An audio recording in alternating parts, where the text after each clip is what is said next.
আসসালামু আলাইকুম সবাইকে। আশা করি সবাই ভালো আছেন, সুস্থ আছেন। জাস্ট দুটি বিষয় আসলে ক্লিয়ার করবার জন্য আপনাদের উদ্দেশ্যে এই ভিডিওটি করা। প্রথমটি ফোন ভাঙা নিয়ে। আমি কখনোই বুঝতে পারি না আমি অন্য একজনের ফোন ভাঙলে সেটাতে আমার আসলে কী উপকার হবে কিংবা আমি কী বেনিফিট পাবো।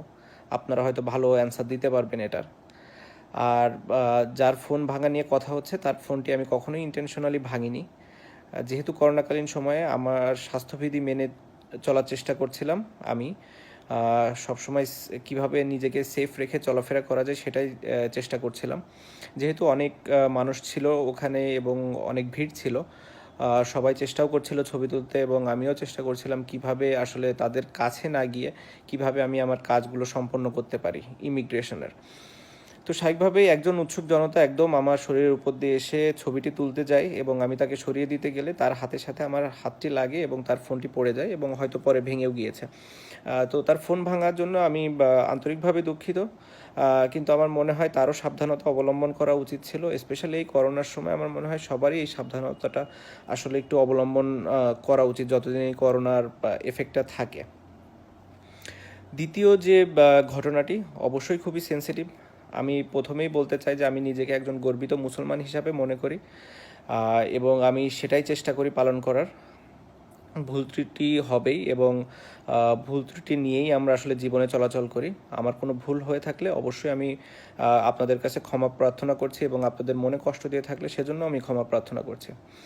এখন আসি আসলে পূজার বিষয়টি নিয়ে। পূজার বিষয়টি বা এখানে আসলে নিউজ কিংবা মিডিয়া, সোশ্যাল মিডিয়া সব জায়গায় এসেছে আমি পূজার উদ্বোধন করতে গিয়েছি, যেটি আমি আসলে কখনোই যাইও নি ও কিংবা করিও নি।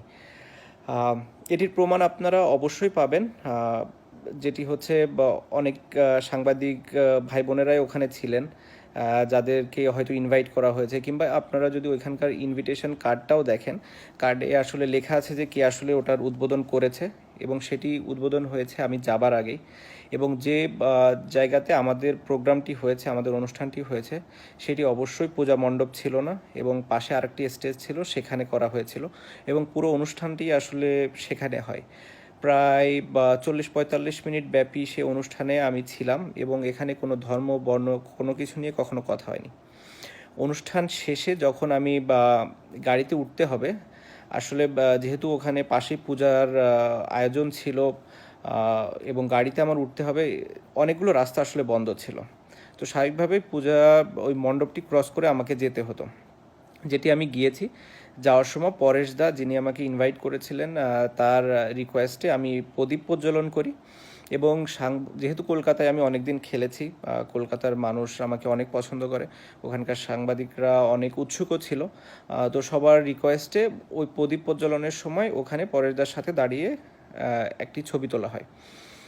ছবি তুলে যখন যাওয়ার সময় আসলে সাংবাদিকদের সাথে আমার যারা নিরাপত্তা কর্মী ছিল তাদের একটু বাদবিতণ্ডাও হয়, একটু হাতাহাতিও হয়। সেই ঘটনার কারণে আসলে আমরা ওই দিক দিয়ে আর যেতে পারিনি, পরে আবার ব্যাক করে অন্য রাস্তা দিয়ে গিয়েছি।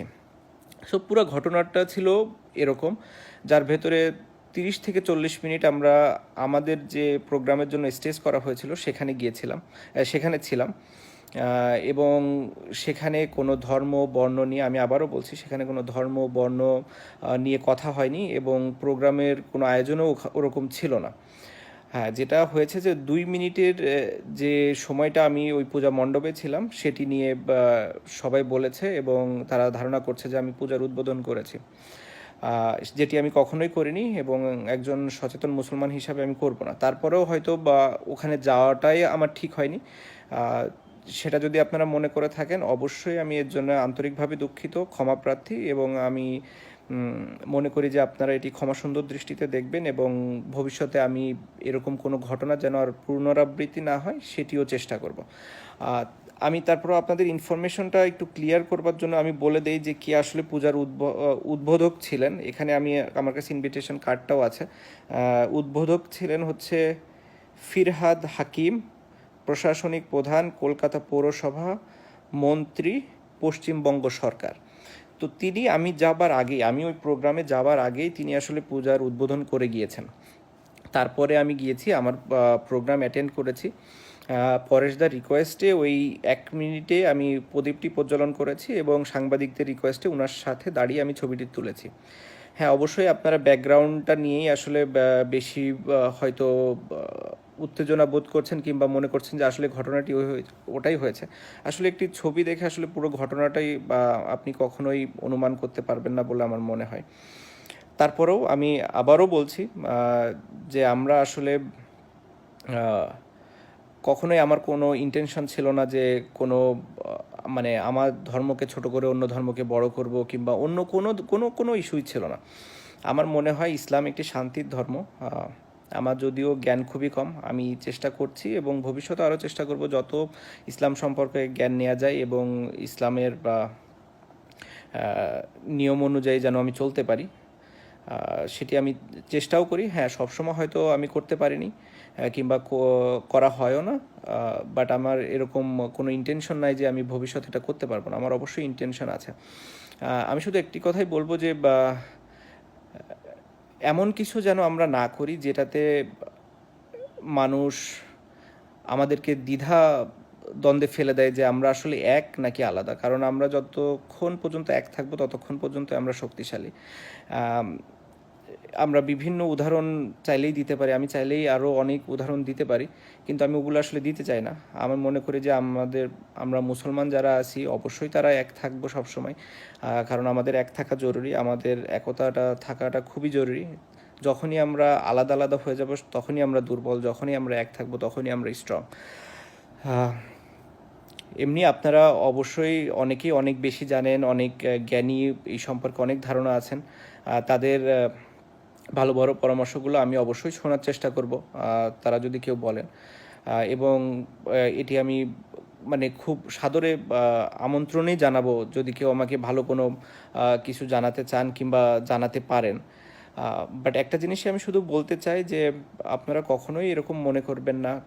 দু এক জায়গায় আমি দেখছি যে আমি ঠিক দেখছি না, আমাকে হয় মানে আমি আসলে খুব বেশি একটা এগুলোতে ফোকাস করি না।